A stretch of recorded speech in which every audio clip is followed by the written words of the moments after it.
राष्ट्रपति महोदय जी के अभिभाषण पर बोलने के लिए खड़ा हूँ। एक कहावत है हम लोग के बिहार में, सूप बाजत बाजत चलनियों बाजा, भाग गए वो। और हमाम में सब नंगे, हट डाल पर उल्लू बैठा, अंजामे गुलिस्ता क्या होगा। इन लोगों के कैरेक्टर को अभी हम बोलेंगे नहीं, वो चले गए तो। इन लोगों को हम इतना से जानते हैं, क्या क्या बोलते हैं ये, क्या क्या करते हैं झारखंड में, और कहाँ इनका ननिहाल खानदान सब। हमको बोलना नहीं चाहिए। महोदय, हम शुरू करते हैं। बार बार चर्चा होती है बिहार की। प्रधानमंत्री जब से आए, अभी परसों प्रधानमंत्री जी ने कमला नगर में बोला कि हम इमरजेंसी में यहीं रहते थे और जमुना का पानी हम पीते हैं डेली। आप रिकॉर्ड उठा के परसों के स्पीच का सुनिए कि हम जमुना का पानी पीते हैं। हम कमला नगर में ही रहते थे। प्रधानमंत्री जी हमारे कहाँ कहाँ रहते थे, कहाँ नहीं रहते थे, हमको आज तक समझ में नहीं आई कि गुजरात, जो गांधी और पटेल के गुजरात, जो मोहब्बत की नगरी और लोकतांत्रिक व्यवस्था में वसुधैव कुटुंबकम और मानवता के लिए जो प्रतीक थे, आज वो गुजरात गांधी से हटा करके, पटेल से हटाकर उनको नाथूराम गोडसे और नए गुजरात की परिभाषा से परिभाषित की गई। शुरुआत किया गया और जब आए तो उन्होंने काला धन, जाली नोट, 15 लाख रुपया से शुरू की, 2 करोड़ नौकरी, नोटबंदी, जीएसटी, आप उठा करके देख लें।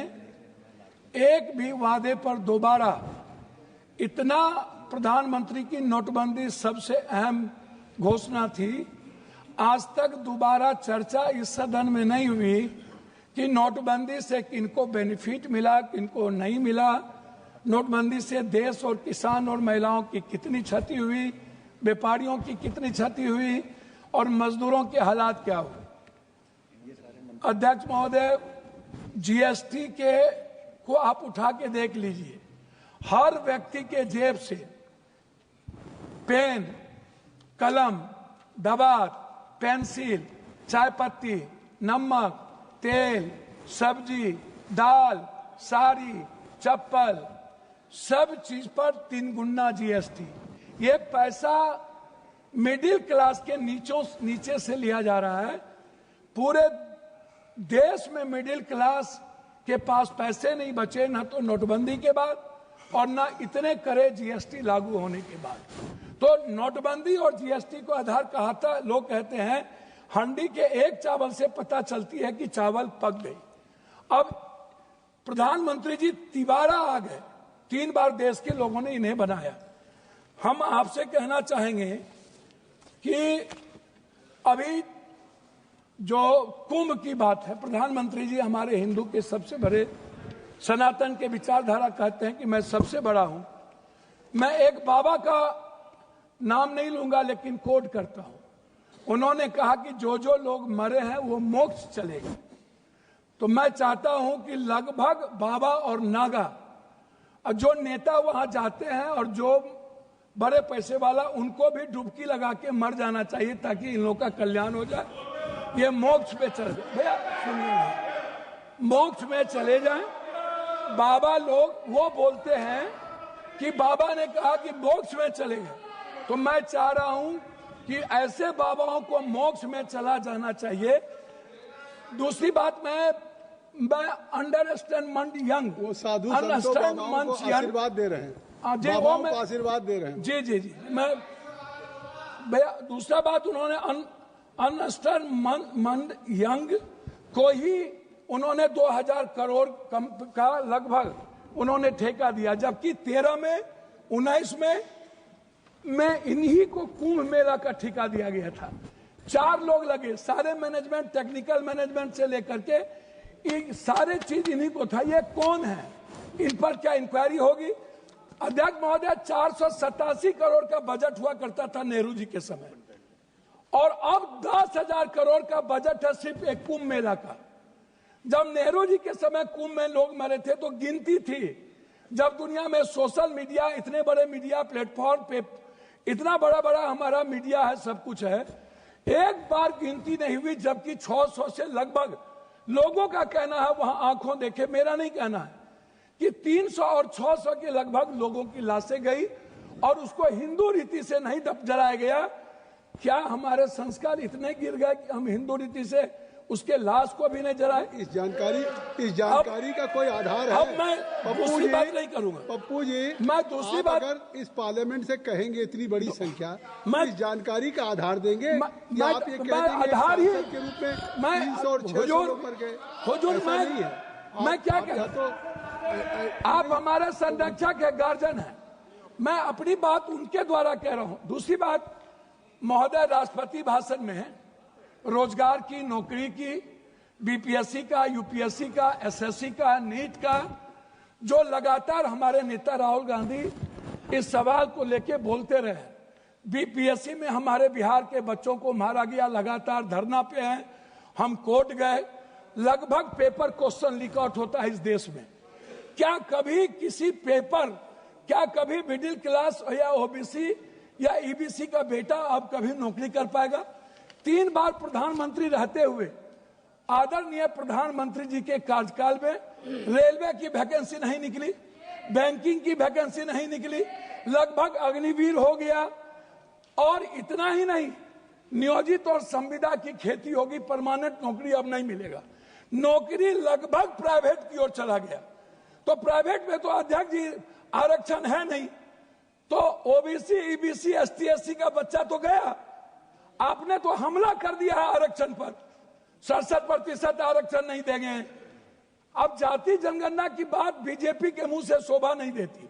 मैं कुछ और नहीं कहूंगा, मैं सिर्फ इतना कहूंगा बिहार के बारे में कि जब बिहार की चर्चा होती है, जब ये लोग करते हैं, अभी मैं आपको एक ऐसा चीज दूंगा अध्यक्ष महोदय, एड्रल इंडस्ट्रियल सॉल्यूशन कंपनी, ये निजी कंपनी में सहारा इंडिया भी आता था।